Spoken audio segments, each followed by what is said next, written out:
What I'd actually highly recommend is everybody have basically their Plicker cards on their computer or phone in some way, just in case it gets destroyed, you forget. That way you just have it. Easiest way to do that is actually to go into the Plicker and just print off into PDF that specific number that's yours. Okay. All right. Some clever people have like tablets that's their first page in their notes for my class, and so like just yeah, which was actually pretty nice looking. Okay, so that was that table, and we are right here. Okay, so these are the different SI equivalencies for different measurements. So for example, right here, some of the most common measurements, which is liters and milliliters, right? However, keep in mind that one's actually a prefix right here, right? So that just automatically means 1,000 milliliters in a liter, okay? Right here is lengths, and these are angstroms versus inches. One of the things I oftentimes get asked in like lower division classes, and maybe you didn't pick this up yet, I don't have any way of knowing for sure, is like, how do you know what unit goes into what? And like which units will have conversion factors? Well, it's this part right here, right? The type of quantity, okay? And so like volumes are all going to have conversion factors to each other because they're all measuring the same things, right? And lengths will all have conversion factors into each other because they're all measuring the same things, right? Volumes are also going to be related to lengths, right? Because they both denote area or a part of an area, right? And so there's also going to be a link between lengths and volumes, isn't there? Okay. And that's geometry. Masses are going to be linked to, of course, pounds, metric tons. Pound is actually a weight, by the way, in case you're wondering. Metric tons are also weights. Largely, those are going to get used interchangeably when we're talking about them. But do note that there is a difference. If you were to just go from like one lab to the next across the world, you could actually have differences in weights with the same objects, okay? Because the gravitational force is not consistent, perfectly consistent throughout the planet.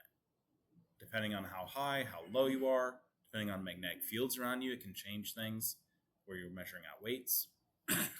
So anyways, there's force, pressure. Pressure is actually a force over area measurement, in case you're wondering.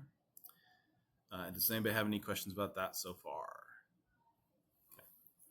Okay, and there's some of the other quantities. These are energies. There's actually a tremendous number of different types of energies, which you've probably noticed if you like ever had to deal with air conditioning or anything, or like power generation.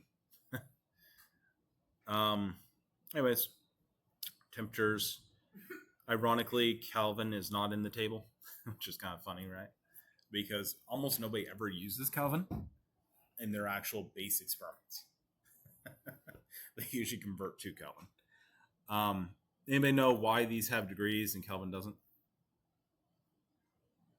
You got it. Yeah. Kelvin 0 is an absolute number, right? And is actually zero heat energy. These, on the other hand, are arbitrary 0 points. This one, 0, is the melting point of water. And so an interesting side note to that is, anybody know what temperature actually is?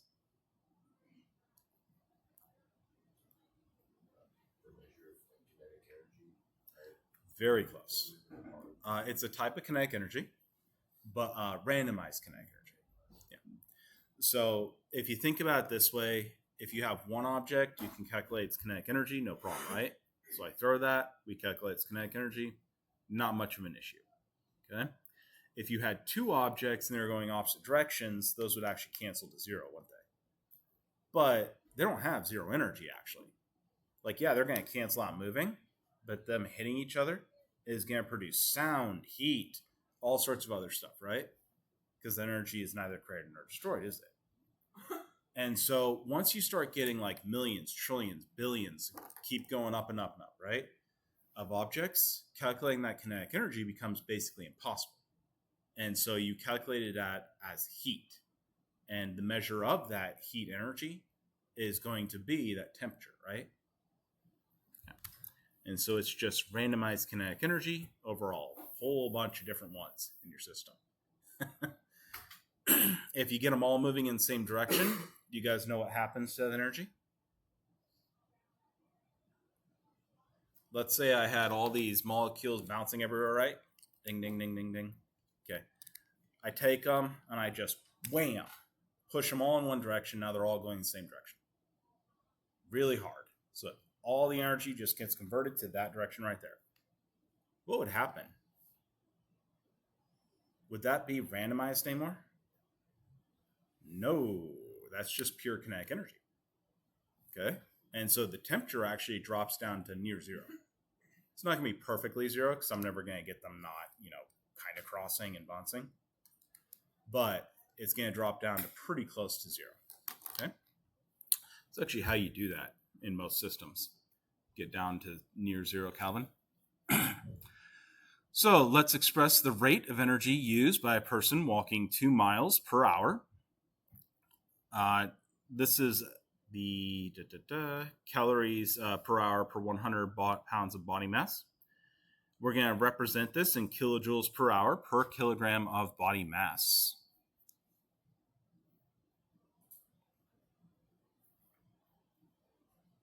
So I want you to do this unit conversions first.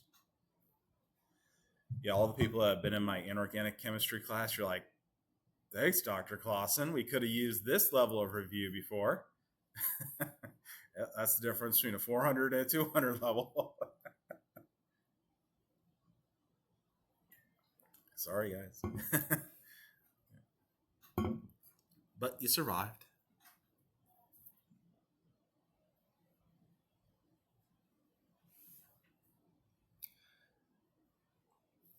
If you guys wouldn't mind, I would appreciate turning on that fan maybe.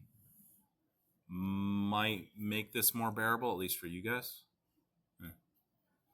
Probably not going to do me any good, but maybe. A little better? Okay.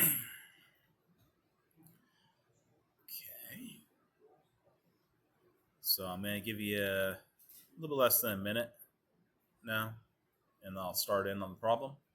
Make a real effort on these problems when I ask you to do them, okay? And we're trying to find where you have troubles.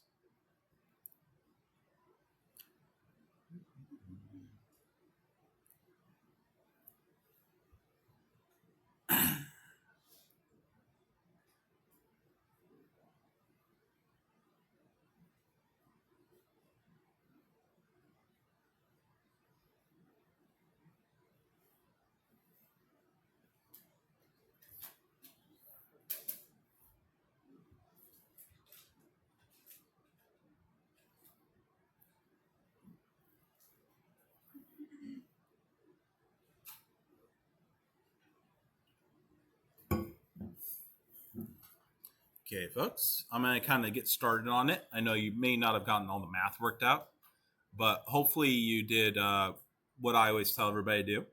So I'm going to start really low level on this, okay?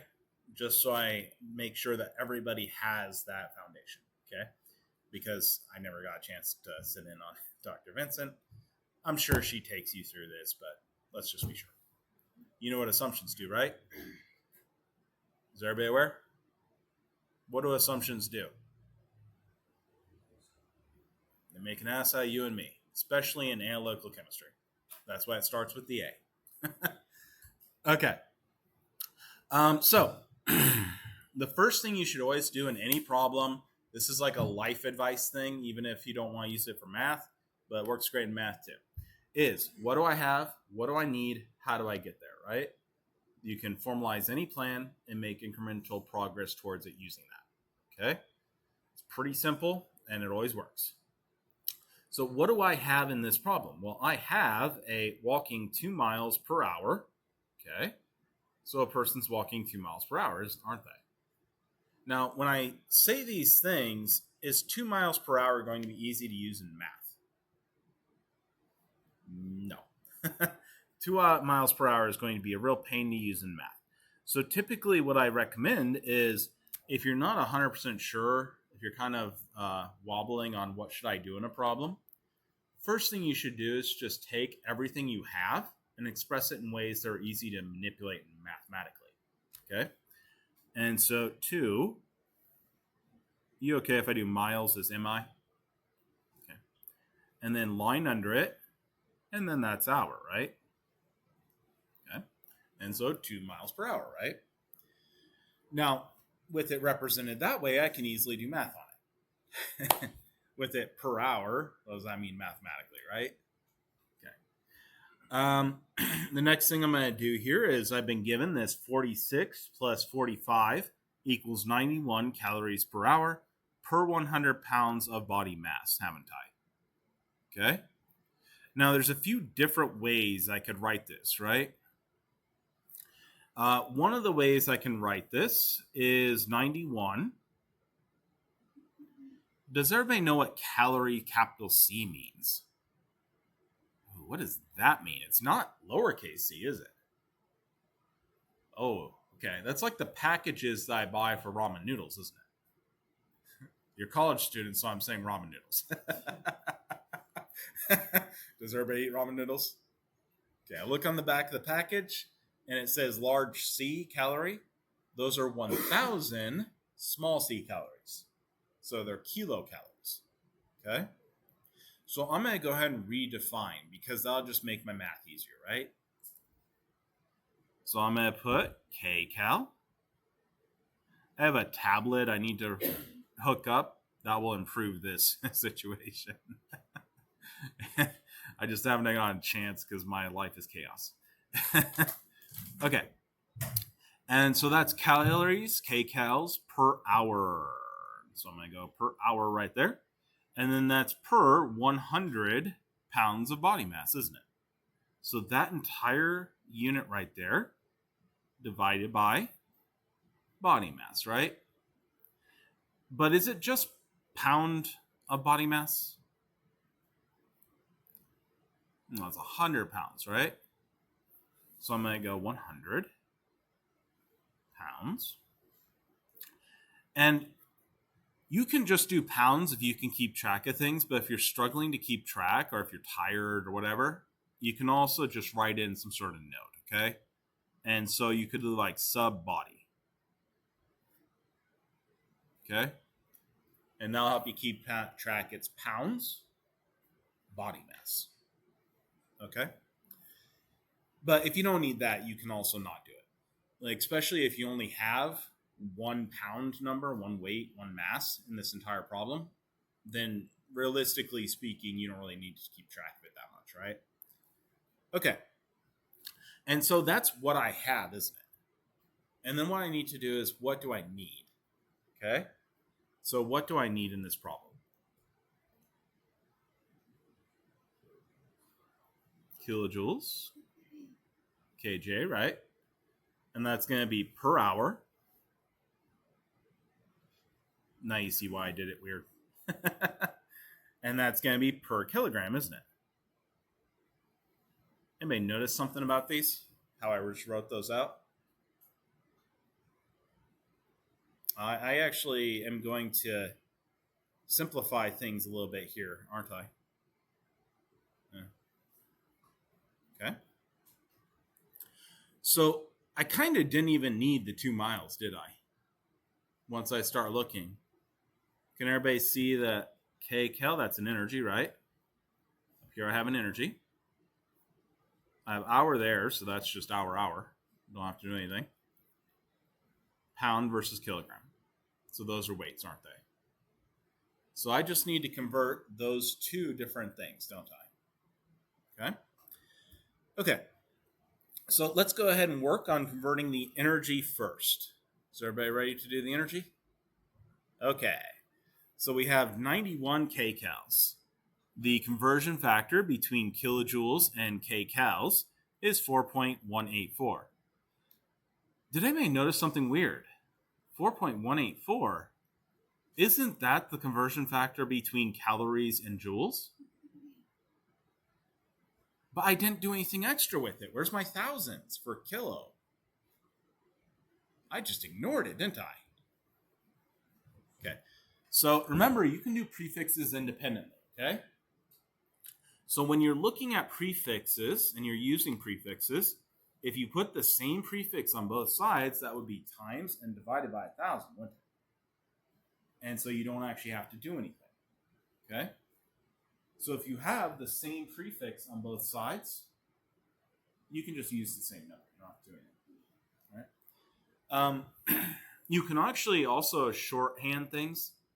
So, for example, if you're just working in prefixes, if we were doing like a conversion into Yoda meters or something, you can just go Y Yoda and just work in prefixes without any units. Okay? And save yourself the having to write out units part of that. All right? Does that make sense so far?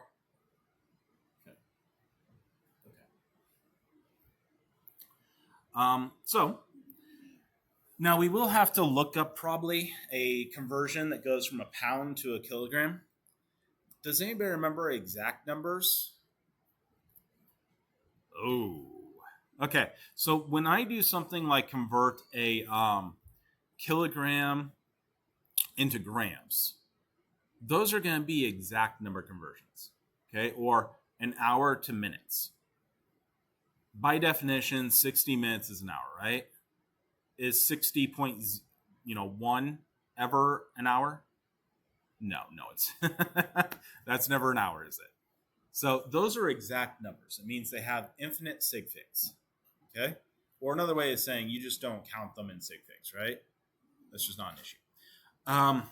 When you have numbers like this, on the other hand, these are inexact numbers. These go up to their decimal place here. So, for example, this has 4 sig figs.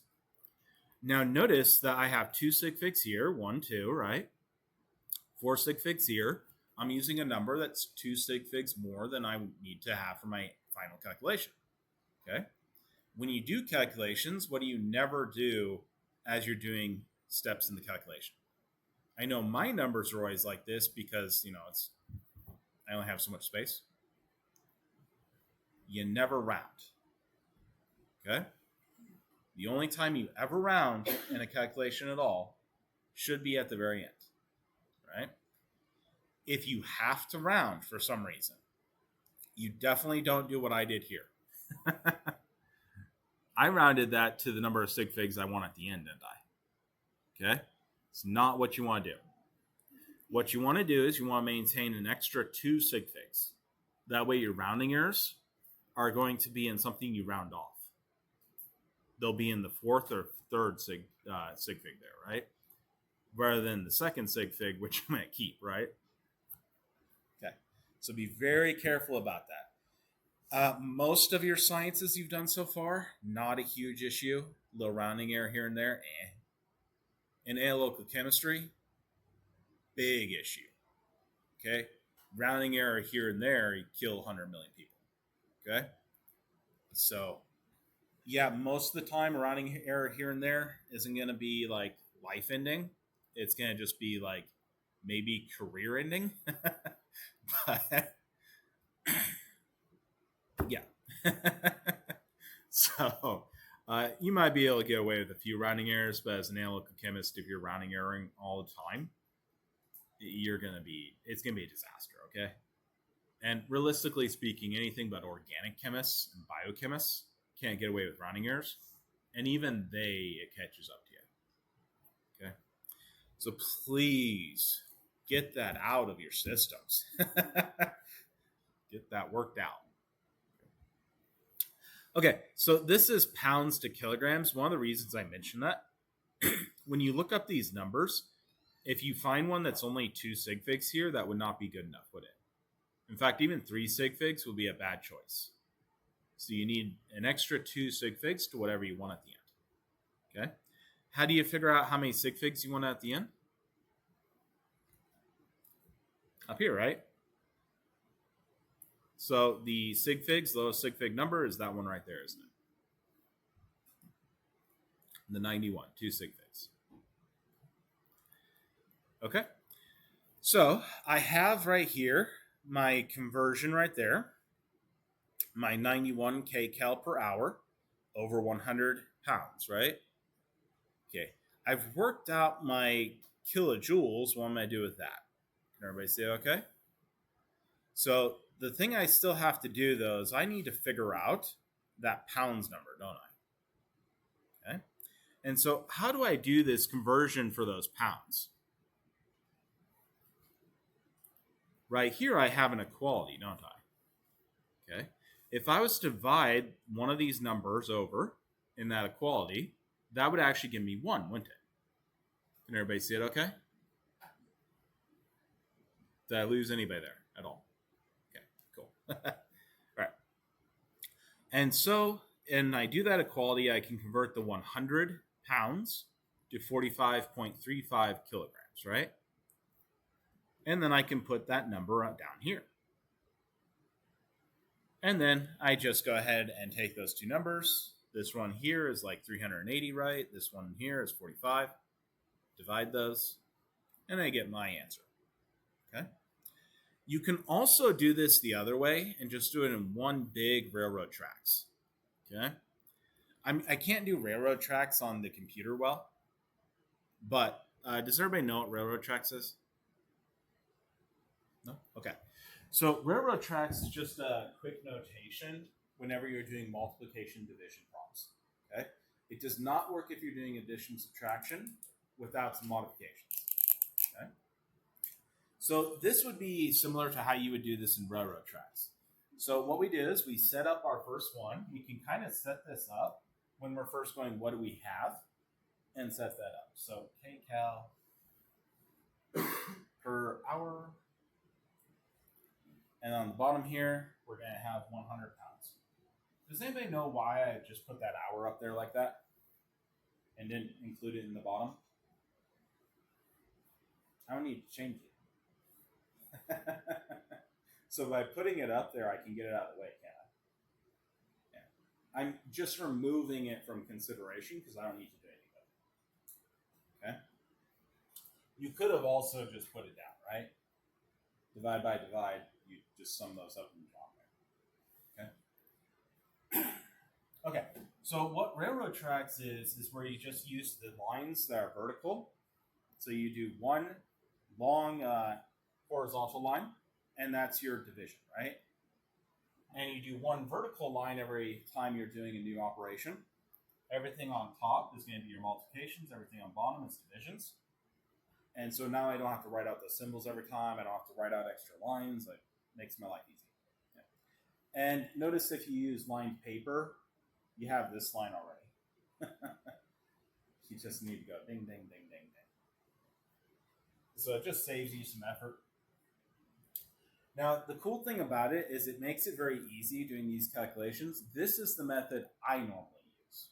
And everybody that's had me teach them before knows this, that I do this all the time, right?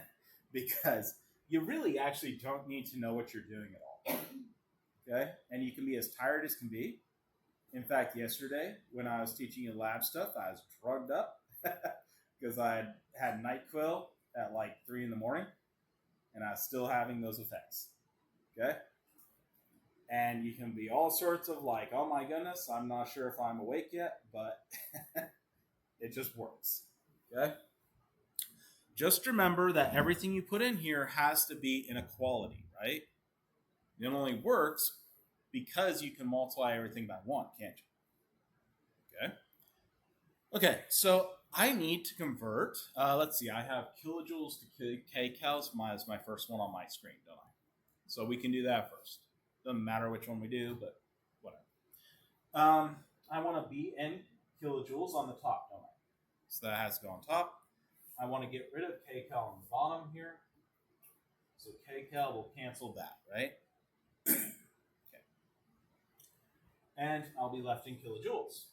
I always write these out in units first. Notice that's that same thing as what do I have, what I need, how do I get there, right? I'm writing out how do I get there now, aren't I? Okay. And then I put in my actual numbers later. Because if I mess this part up and I end up in the wrong units, then I don't want to have to erase the numbers and deal with that, right? All right, so the next part is going to be pounds. I want to go into pounds, get rid of pounds, excuse me. So pounds needs to be on top. I want to go into kilograms. And so kilograms needs to be what? In the bottom. Yeah. Because that's where I need my kilograms to be. And I make sure that I'm canceling those. Yep, those cancel. Let's see. I'm going to be left in kilojoules over hours over kilograms. Does that give me what I want? Yeah, that's what I wanted, isn't it? So now I plug in my numbers. And that's the 4.184 for every one of these. Okay. Notice that's that equality. Okay. All right, and so the pounds, does it actually matter which equality I use? So for example, you can find a 1 kilogram equals whatever number of pounds in textbooks and online, right? Could I use that one? These are like intimidated or something.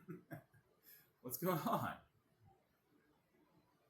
Yeah, I can use that, right?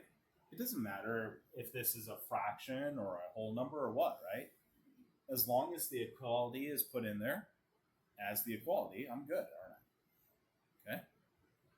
So I can use a 1 over number here. I can use a more than one number here. Doesn't matter, as long as I have the equality, right? Okay. And then I would go through and I just do my math. So this times that, divide by that, divide by that. Okay. Order of operation, doesn't matter. They're all multiplication divisions, right? Okay. If you're going to do this, by the way, and you have to do something that has a different order, then put that entire part that you're going to have to do in one cell. Okay? And then you have to do that like it's in parentheses. Is that making sense? So like, let's say I had to add something here. I could go like that. So if I had to add something before multiplying or dividing, if I need to add after, then I need to just add after, right? Finish all that, then do my addition. Okay? Mm-hmm. What if you needed to change the hours to like minutes or something? Does that go on the bottom? Or yep, that go on the bottom. Okay. Yep. So you can try this actually. 1 over 10 divided by 10. And so that'd be 1 over 100, right? Yeah. And so that would just move down here. Okay, that makes sense. And if you ever have to, any units you actually do have to manipulate, put them in the actual boxes. Don't do this. But if you don't have to manipulate units, it can be very handy to do this. To just bring anything you don't need to worry about with one of the terms. Okay? The other way I sometimes will do this is a very convenient way to handle these is just to take any units you don't have to deal with, go like this, and write them as a other stuff I don't need to do. And then I just bring them back in at the end. Is that making sense? So remember, whenever you're looking at this stuff, in reality, what we're looking at is this is a coefficient. This right here is a variable. It's a variable, it has a very specific meaning, right? But it's still just a variable. Okay? It's a certain amount of time in this case, right? It's a certain amount of weight, energy. They're just variables. Okay. Is that making a little more sense? Okay. All right, so test yourself real quick. A person swimming at 2 miles per hour requires 360 plus 46 capital C calorie per hour per 100 pounds of body mass. Express the energy use in kilojoules per hour per kilogram of body mass. You guys can help each other out, talk to each other, We're going to have this done pretty quick, though. We have to...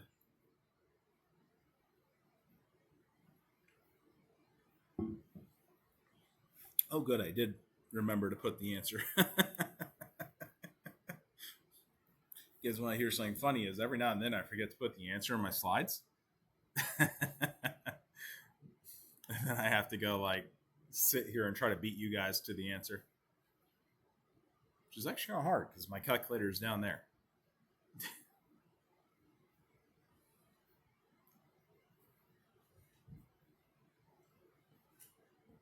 Okay, I'm going to give one more minute. And then we're going to see. By the end of this class, you're going to do these unit conversions so damn fast that you won't even know what to think anymore.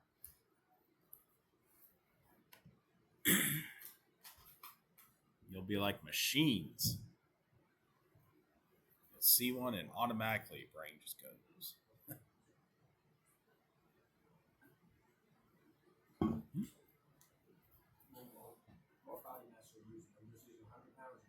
Yeah, you are going to keep it per body mass.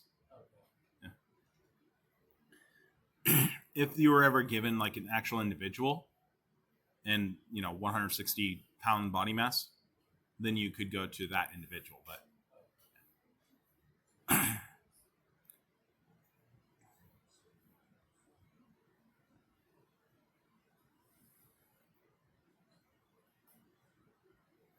an interesting side note, these are actually usually kept as kind of like I wrote them originally, where it's these energies per time versus a body mass, because they're used by physicians.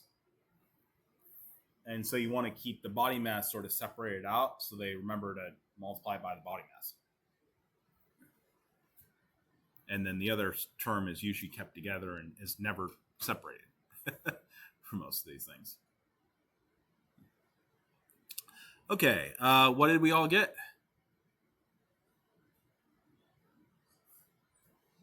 Okay, so the answer is 37 kilojoules per hour per kilogram.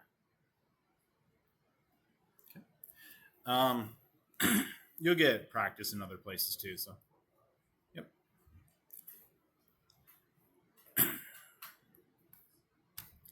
Okay, let's talk a bit about concentrations.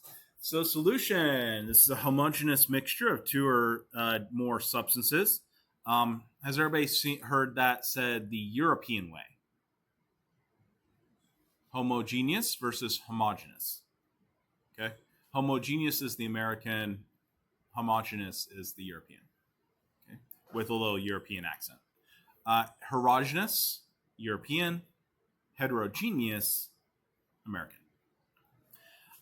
So, solute. This is the minor species in solution. Solvent is the major species in solution. There can be many different solutes.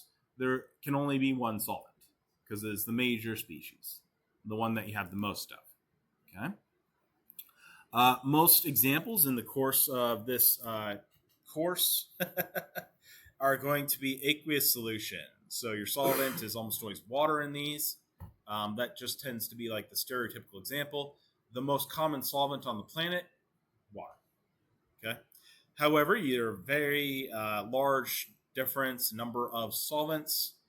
For example, what's the solvent in air? What's the majority of air?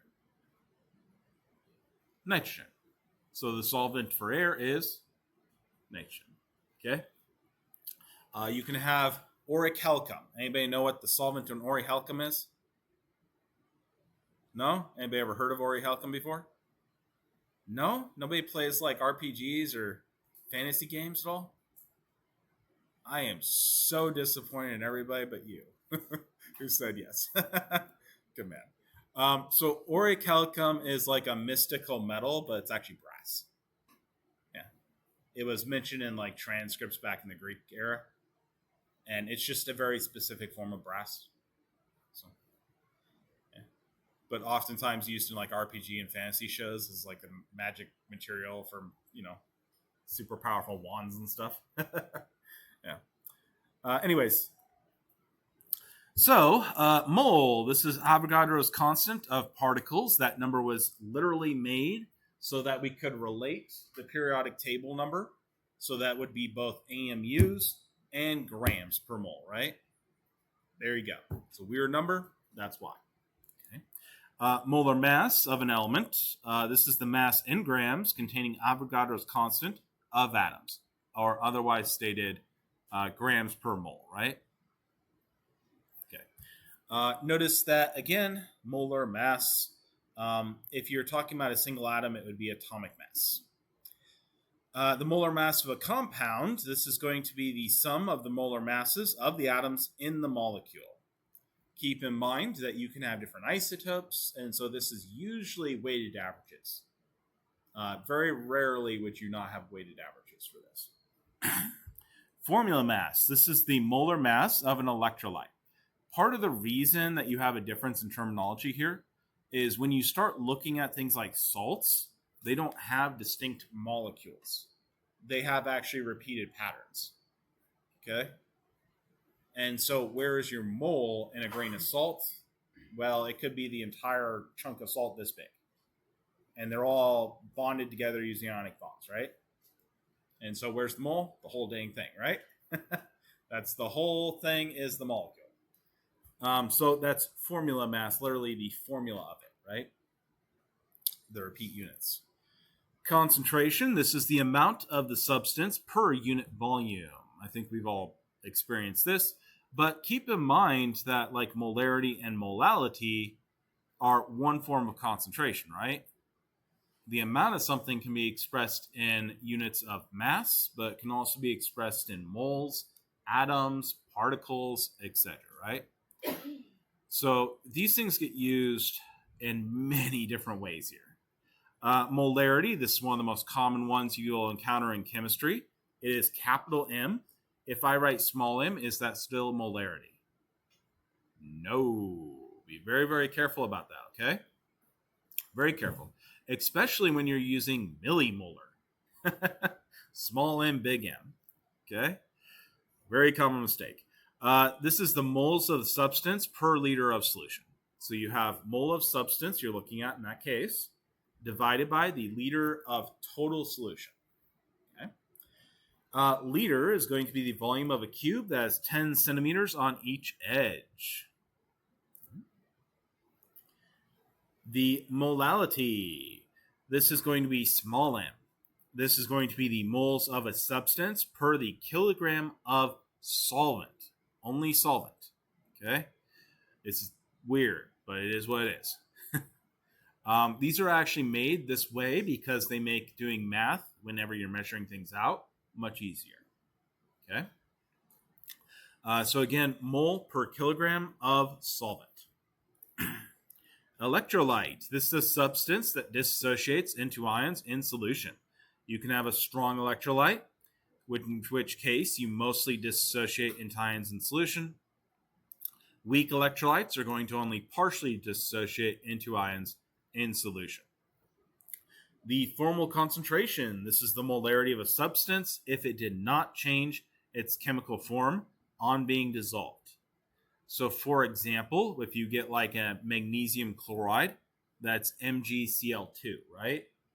So formal concentration would be for every 1 mole of MgCl2 and 1 liter of solution, that would be 1 formal concentration. Okay? However, that can change, right? Another place that this really becomes important is, for example, acids. Okay? So like HF, you're going to have hydrogen fluoride and H plus and F minus in solution, right? Formal concentration is both those things together. Okay? It's just how much overall of the HF is in that solution period. Doesn't matter what species. Okay. Very important, something that a lot of people like miss, and then they get on homeworks and have issues. Okay? So, is everybody okay with that? Did anybody miss anything on that? Okay, so again, here's magnesium chloride. It's 0.054 molarity in seawater. This is actually the formal concentration. And so how you would write that is 0.054 F for formal concentration. Okay? This actually assumes that we have fully disassociated this in solution, right? But in reality, no, we have not fully dissociated into Mg2 plus Cl minus. We have other things going on. Okay? And so in reality, MgCl2 in an aqueous solution, 70% of it would be free Mg2 pluses and free Cl minuses. Okay? 30% of it is going to be the complex ion of magnesium. And so that's going to be an MgCl plus, where one Cl minus has come off. Okay? And that's 30% of the solution. About 0% of it is going to remain magnesium chloride too, but some of it might. You might have a little, but it's going to be pretty close to zero. Okay. Does anybody have any questions about that? Notice that back in Gen Chem in the lower division courses, we just kind of like hand wave that, right? Yeah, it all dissolves, sure. Okay, yes, it all dissolves, but not all is one species. Okay. What's the difference between the formal concentration and the molarity? The formal concentration is all of these. Okay. Okay. So it just assumes everything breaks down to the same species. It's what you've normally been using. You just didn't know it. Okay. You've always been doing formal concentrations. You just didn't realize it. Right. You've actually have very rarely been doing actual molarities. Okay. Did you have a? I'm just a little confused on the percents because there should where's the just regular chlorine ions? You don't keep track of it. Whatever amount of Mg2 plus you have. So the chlorine items is a little bit more complicated. So if we were to do the amount of just Cl minus in solution, what we would actually see is there's 2 Cl minuses for this, right? They're in solution. And then for each one of these, there's a Cl minus in solution. And so we're not tracking it here, but essentially 85% of your Cl minus is in the form of Cl minus. The other 15% is in this, the magnesium chloride. Okay, so in this, in reality, the actual formal concentration would only be 7%. Would be so the formal concentration would just be that period. So it'd be 100% of it. We just assume everything dissolves and goes into whatever species we don't care. Yeah. As long as 100% dissolves, it's good. Don't care. If 90% dissolves and this was 10% down here, it'd be 90% of this number. And that'd be formal concentration. Full stop. I don't care. I don't want to know. Okay? But when we're actually talking about a real solution, real world, we need to account for the fact that species, there's multiple species. Real world solutions do not have everything splitting up into magnesium 2 plus and Cl minus, and that's it. Okay? There's going to be, in this case, magnesium 2 plus, magnesium Cl plus. There'll actually be, we're rounding this one to 0 in reality. You could have some like parts per million amount of that. And then if we start getting more complex with this, if it's an acidic or basic solution, we're going to have hydroxides of these, etc. Okay? And so what I'm really trying to get here and what we need to do is before you have never made your own bounds for any problem. You've always accepted bounds that were created by the professor. You just didn't realize it. Okay? We've always been operating within a very set bounds. We were always defining it whenever I was talking about in the lectures, right? Now, you're going to have to start separating your own bounds. What form of magnesium are you looking at? Okay? What form of chloride are you looking at? Okay? And the concentrations of these things are different depending on how you set those bounds. Is that making sense? So if we're just looking at the amount of chloride that's dissolved in this solution, then it's 2 times that number right there, right? Because there's 2 chlorides for each of these. Okay. But if we're looking at the Cl minus in solution, it's 0.85 times that number right there. 85% of that number, right? Well, times 2. That making sense? And those have different chemistry properties, right? Like Cl minus is going to react differently than that is. Okay. Okay, so the most important thing to take away from that is, again, formula concentration is if it all dissolves in solution. Okay? And that's it. We're done. No further. Okay? That would be the actual breakdown. Right. Okay, so let's try this out. So the seawater contains 2.7 grams of salt, that's sodium chloride, per 100 milliliters. What is the concentration and molarity of sodium chloride in the ocean?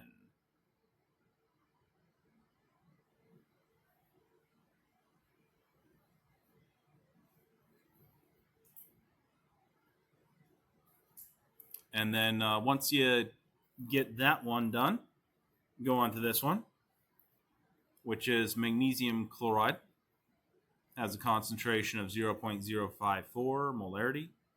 What is the mass in grams of magnesium chloride present in 25 milliliters of seawater?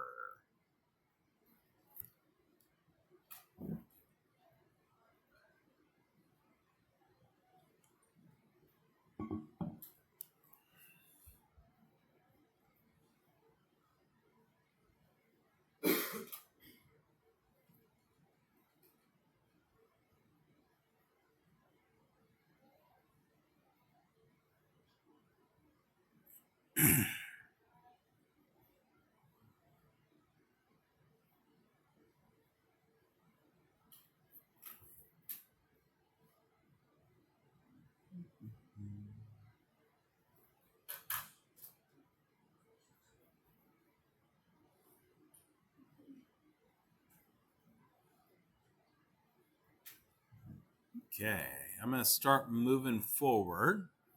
Hopefully everybody made some progress there. Okay. So one of the first things we have to do for these problems, right, is we have to get a formula mass.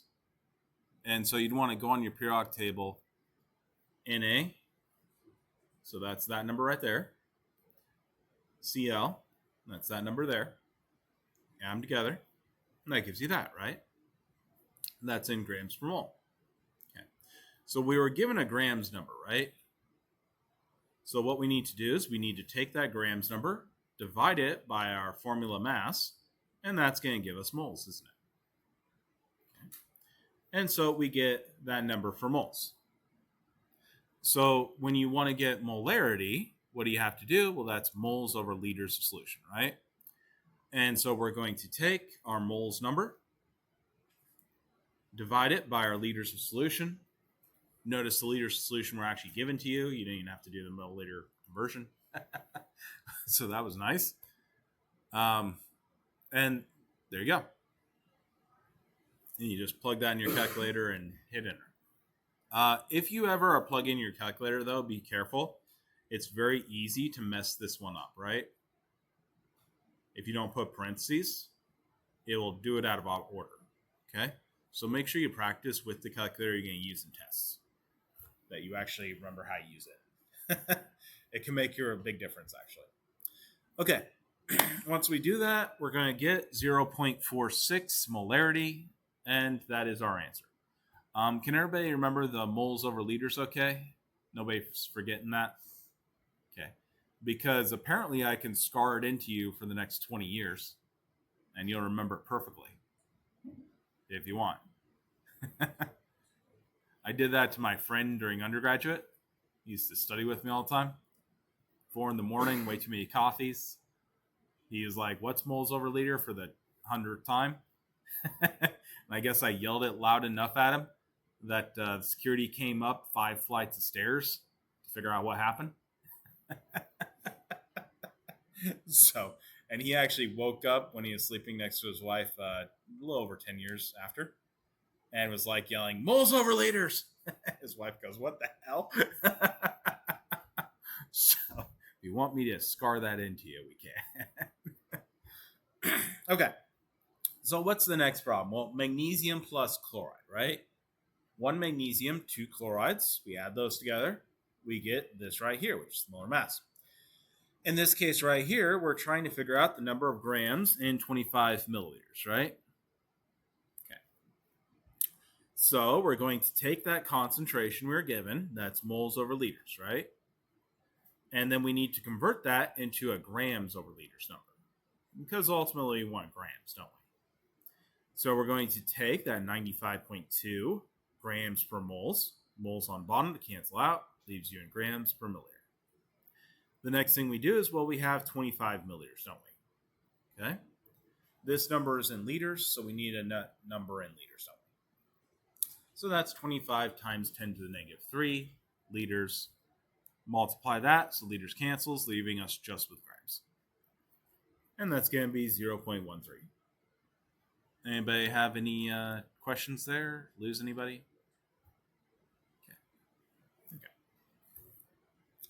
Okay, that's extra questions if you ever need them, by the way. For the most part, we'll end up going over them. Unless somebody's like, I still don't get it, Dr. Clausen. Can we do another one? Do you know how to read notes in my PowerPoints? If you open the PowerPoint, the answer to this is in the notes. Okay, it'll be usually under the deal, but it could also be to the side if you have it in presentation format. Okay, let's talk about weak electrolytes. So for weak electrolytes, a great example of this being acetic acid, of course, which is this one right here. Some of these molecules is going to dissociate into ions in solution. Some of them are going to stay together. In the case of something like acetic acid, that does dissolve in solution as altogether acetic acid. Okay, so what you'll end up with some acetic acid like so. Actually, the majority of the solution will be that. And then you'll end up with a little bit of it that's disassociated. Okay, and this is a weak electrolyte. Note right here we have some formal concentrations that assumes that everything would dissociate, and this would be the percent dissociation of those. And so the majority of those usually stays together. Notice the equilibrium arrows. Bigger arrow this direction, what does that tell you? The majority of it stays together, right? Small arrow this direction tells you only a little bit of it dissociates.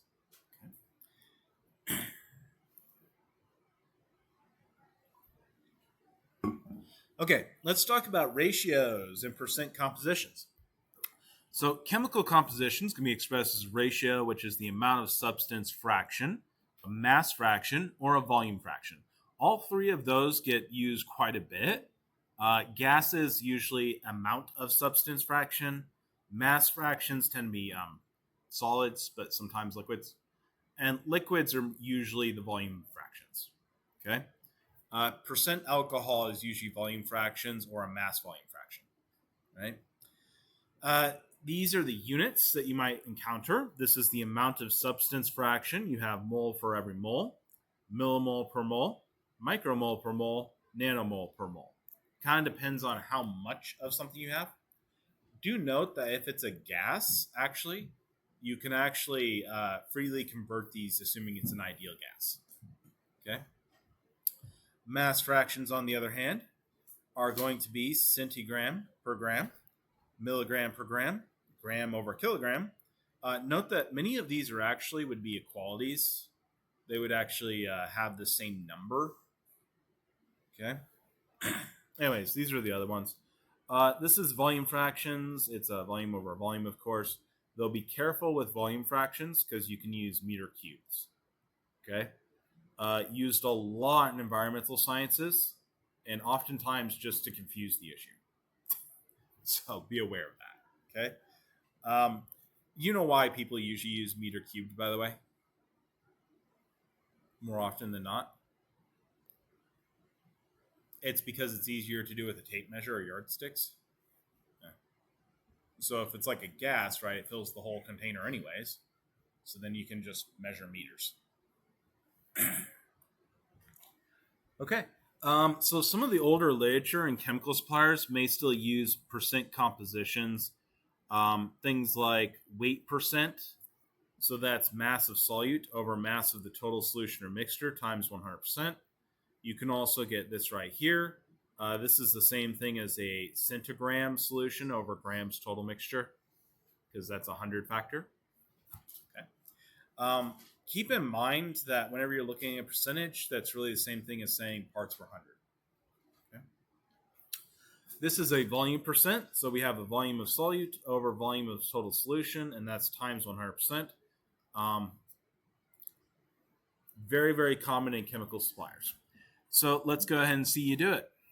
Find the molarity and molality of a 37.0% weight percent solution of HCl. The density of a substance is the mass per unit volume. The concentrated acids and bases table at the front of our book actually tells us the density of HCl reagent, which is 1.19 grams per milliliter. Without that number, this is actually a really hard problem. Okay? With that number, this is actually a trivial problem. It's just a unit conversion. By the way, this textbook, excellent reference for those numbers.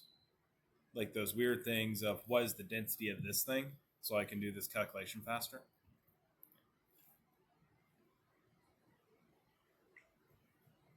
Sometimes when I'm teaching labs for other classes, I'll end up just pulling this textbook out.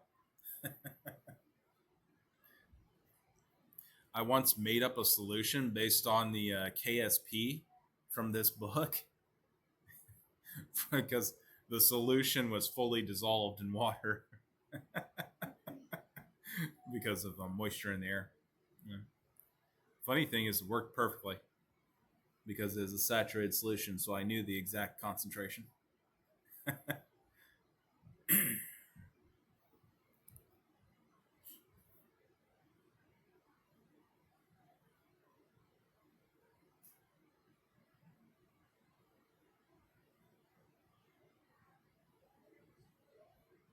Folks, I'm going to start moving on. You probably got a decent head on it. Start, and let's try it out.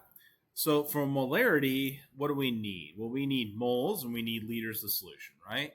Those are the two parts. And so notice that we've been given the density of a liter of that solution, haven't we? It's not going to be 1, which would be the density of water, because that HCl is going to add some mass to it. Okay?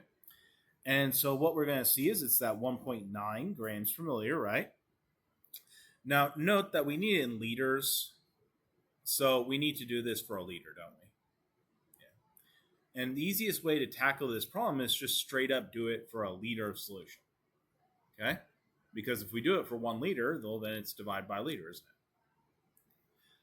it? And so what we're going to do is we're going to take that 1.19 grams per milliliter times 1,000 to get it for a liter. So that's the number of grams per liter right there. Okay. And so what we do next is once we have that density for grams of solution per 1 liter, we're going to take the grams of HCl over grams of solution, which was that percentage we got before. It needs to not be in percentage, so 0.37 instead. And we're going to multiply those numbers, which will cancel out the grams of solution. And that will leave us in grams per liter. Did I lose anybody in that? Okay. Now, the next one's going to be a little bit different because we need to get it into moles, right? So how do you go from grams to mole? Well, molar mass, don't you? So we look that up on the periodic table. We get the number of grams for hydrogen, number of grams for chloride. That's that number right there once we add them together. And that's grams of HCl per mole. Notice we have to divide by that number because we want grams to cancel and we want to end up in moles. And so that's going to give us moles per liter, which is molarity. Notice a 37% concentrated HCl is going to be about 12.1 molarity. Okay. So for molality, we need to do a little bit different.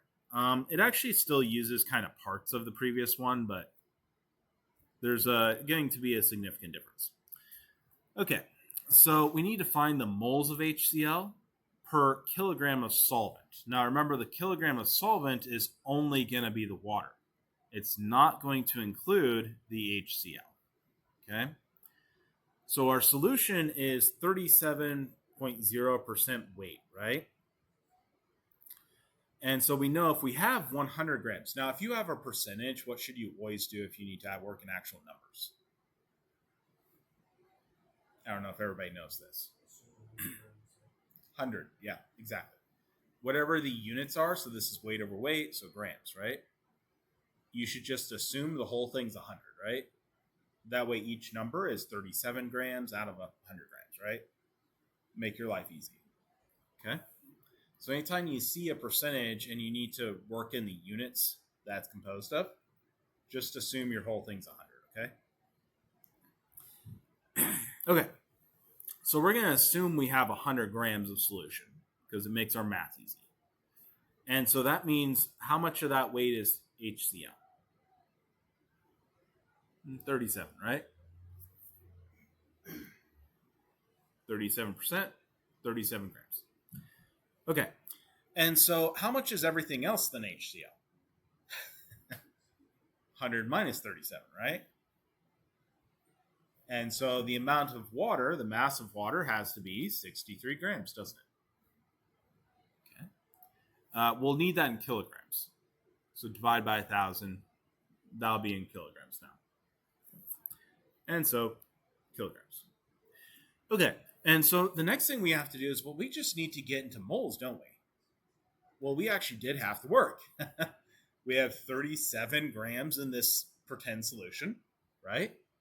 And we have the molar mass already. And so it's going to be 37 grams divided by the 36.46 grams per mole. And that's going to give us our moles of HCl. Did I lose anybody? Okay. Okay. And so that's the moles in that same solution that we did the assumption for. We take that moles, we divide it by our kilogram number, and we are good to go. Okay. All right. Lose anybody? Okay. Try them out. I know that when I do them, you're just going to be like, okay, sure, Dr. Clausen, yeah. Yeah. You'll have homework. And there's also these test yourself out questions if you want to make sure, like absolutely make sure. Okay. And again, in the notes, there's the answers. Okay, so parts per thousand, parts per million, and parts per billion. Realistically speaking, these are just like percentages, except times 100, it turns into times 1,000, times a million, times a billion. Okay? Remember, percentage is just parts per 100, right? So it's the amount of something, whatever you're looking at, divided by the whole sample for parts per 1,000 times 1,000. For parts per million, times a million, right? Parts per billion, times a billion, right? Parts per trillion, times a trillion. Whatever it is, right? So it's very easy to do this. Now, note that once you get down to these parts per million, parts per billion numbers, you're very dilute solutions, right? So what do you think the sort of density will be for those solutions? Well, if they're water, then it's going to be density of water, right? So when you're parts per million and parts per billion, you're usually pretty safe assuming that your density is just that of water, okay? And if you need to do any conversions like we did before, you can just density of water, bam, okay? Parts per thousand is usually pretty safe assumption. Usually. You might be off on the second decimal place. Okay? Notice, like, if we had been parts per thousand in this previous cases up here, on this case right here, like, notice it was only 1.19, right? So think if that was 10 times less of a factor, that would be 1.019, right? So for parts per thousand, you're usually like the second decimal place, you have issues. Okay? But for most problems, that's not going to be a major concern. But if you need it, that second decimal place, do keep that in mind.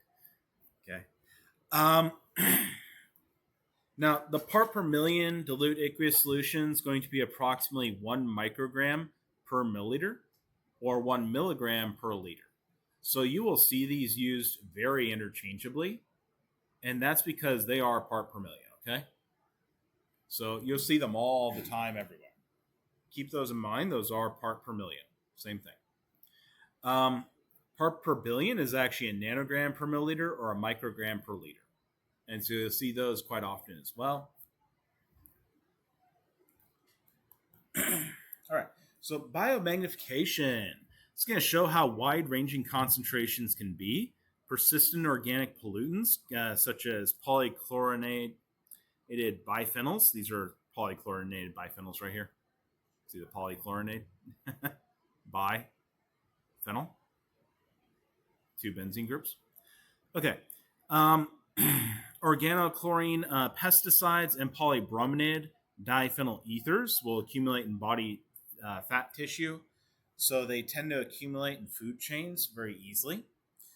And so, like, predators prey on the organisms below them. And so if you look at, like, the worms, bacteria, they have very little concentration of these in them. You start getting on what eats those, you start seeing the concentration more. In fact, your limit of detection can be low enough or high enough that you won't see it up to here. And then as you go up, you start getting, the insect eats the worm, the insects get eaten by a smaller bird, small bird gets eaten by a big bird gets eaten by a lion, whatever, right? And it works its way up. Why are these things accumulating greater concentration though?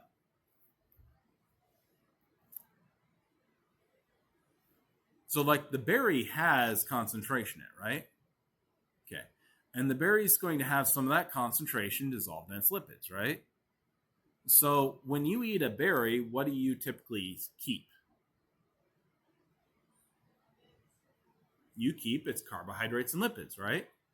You're going to keep a lot of those structures. And so you're going to keep these pollutants in your own fat stores, right? And so when the next organism eats that organism, it's going to keep a lot of those lipids and concentrate that contaminant even further, right? And when the next organism does that, it's going to be an exponential factor. Can everybody see that? Typically, you're talking times 10 times 100 factors each time. And so what we're actually looking at here, if you look very closely at this, what do you notice about this concentration factor here? Was that linear? No, that's base 10, isn't it? It's a 10 times each time, okay? And so what you're seeing as each step up this scale on predation is actually times 10ing concentration, because you're going to eat hundreds of those other species. Yeah, you lose a little bit of their lipids, but you maintain enough, okay? Okay, does anybody have any questions about that so far? Okay.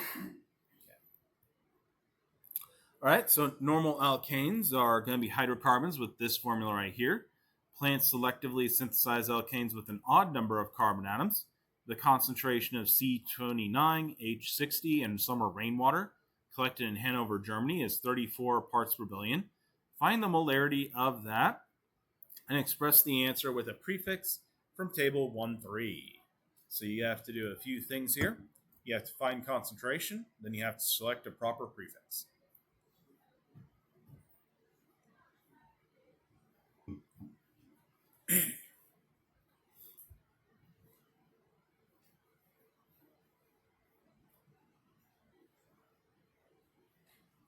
Ooh, ah.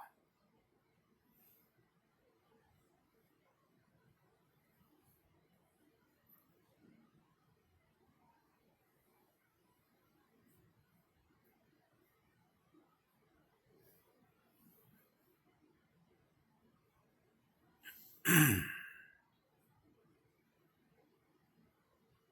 I'll have to kind of rush into the next part where we solve it because I'm running out of time, aren't I?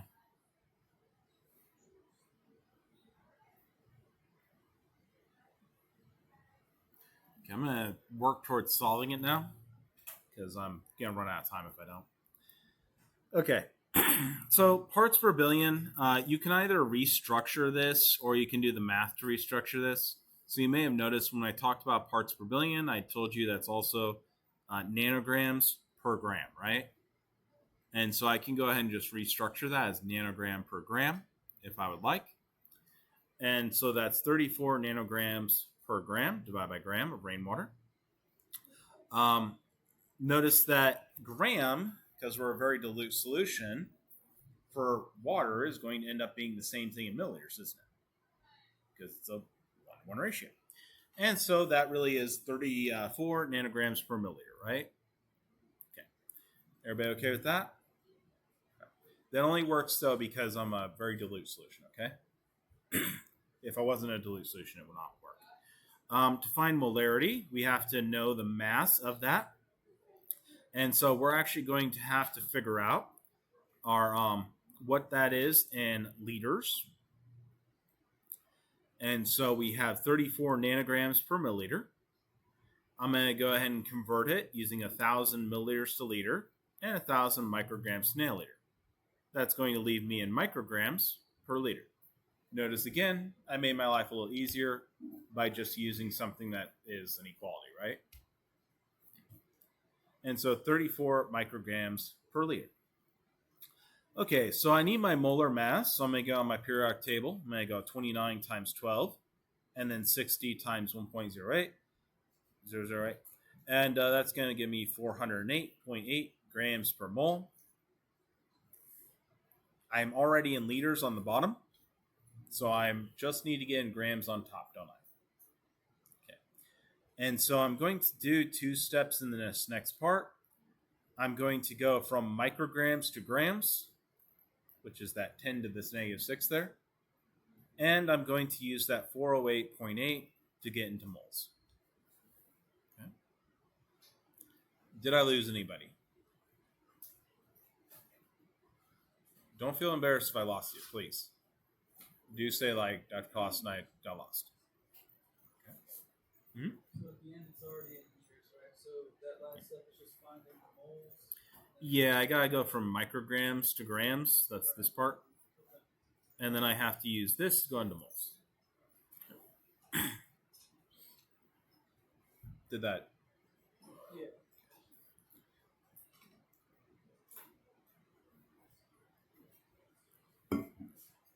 Right. Notice that is a very small concentration of that in the rainwater, right? But it could bioaccumulate, assuming this is something harmful and we care. Okay.